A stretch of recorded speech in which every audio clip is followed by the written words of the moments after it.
Hi, I'm Neerav. I'm a senior writing fellow at the Center for Writing and Communication, Ashoka University. Today I'll be sharing some books with you, which is part of the Shelf Pick series, which is organized by our center. The first book that I'd like to share with you is called Care Work and the Commons.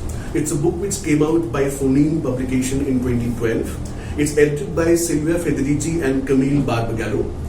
The book largely comprises a Marxist feminist understanding of the social reproduction process, whereby it investigates the activities and the tasks that are invested in reproducing not just life, but also the most essential and valuable capitalist commodity, which is labor power.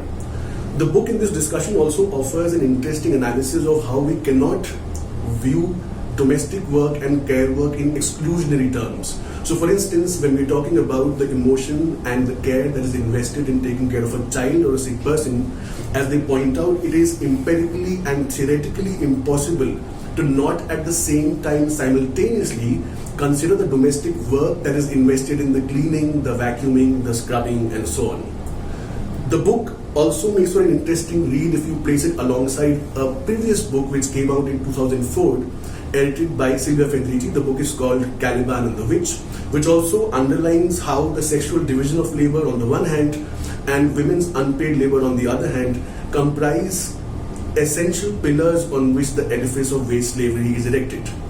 The book that I just pointed out, Care Work and the Commons, in addition to providing a critique of the capitalist ordering of relations and what it does to labor and work, also offers an alternative where it points to what it refers to as the power of the commons, where the driving factor is not competition, but rather cooperation, mutual aid and collective action.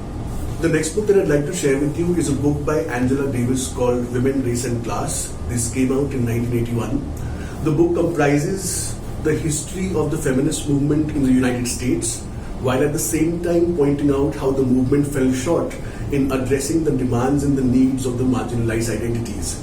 In offering an intersection analysis of race, gender and class, the book takes us on a journey, a historical journey, starting from the slavery system and the abolitionist movements that followed to the women's liberation movements that started in the 1960s. I quickly point out to you some of the chapters that the book has, which you might find interesting and useful. It has chapters such as racism in the women suffrage movement, education and liberation, black women's perspective, black women and the club movement, and the chapter titled Communist Women, which talks about all those labor organizers and agitators such as Lucy Parsons, Gloria Jones and Elizabeth Flynn, who played a significant role in the labor movements that were taking place in the 19th century. Another interesting book that you can read alongside this book is a book that came out in the same year, which is titled Ain't I a Woman by Bell Hooks. The next book I'd like to share with you is a book titled Scripting the Change, Selected Writings of Anuradha Ghandy. This is edited by Anand, Teltumbde and Shoma. This came out in 2011. The book, in line with the other books which talked about, say, the intersection of gender, race and class, in this case offers an analysis, a Marxist analysis of, on the one hand, the caste movements in India, the movements that had taken place in the past and the backlash they faced, and the revolutionary feminist movements that took place in the country. Most of the writings are geared towards pointing out to the reader the significance, which is significant even in today's political climate, to talk about the destruction of the caste system, or as Ambedkar would put it, the annihilation of the caste system, and to move in a direction which is not reformist but revolutionary. The next book I'd like to share with you is a book titled Doing Feminisms in the Academy, edited by Radhika Govinda, Fiona MacKay from the University of Edinburgh, and Krishna, Menon and Rukmini S from Ambedkar University. This book came out in 2020. In the book, the authors inform us in the introduction that this is a collection of autoethnographic accounts of doing feminism in the academy in India and the UK. The authors, even as they're relying on using the personal to meditate on the cultural, to think about the political, also point out and caution the reader in the introduction that these are partial autoethnographic accounts, which is to say that there are silences, there are absences. But at the same time, they also point out the relevance of using lived experience in the university to think about how feminist and non-feminist knowledge is produced, circulated and consumed within the space of the university.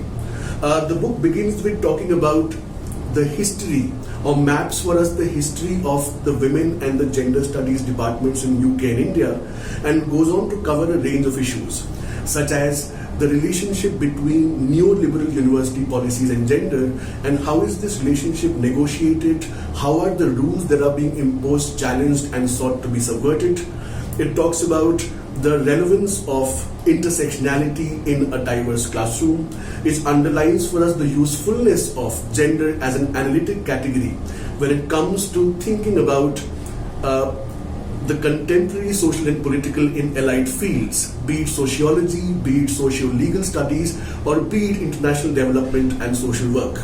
The book also underlines for us the significance of decolonizing transacted curriculum.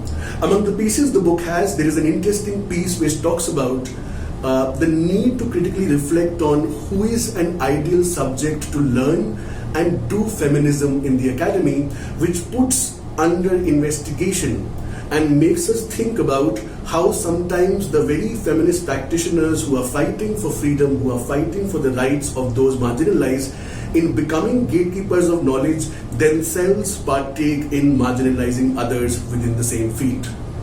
The final book I'd like to share with you is a book titled Whole Numbers and Half Truths, What Data Can and Cannot Tell Us About Modern India by Rukmini S.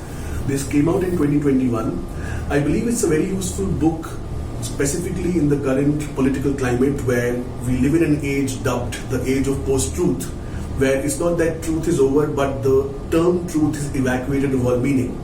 I think that in critically reflecting on how class, caste and gender operate in the country as they intersect and work alongside each other, this could be a very useful book, because it is on the one hand invested in rendering the big data and the data that surrounds us more intelligible, more comprehensible.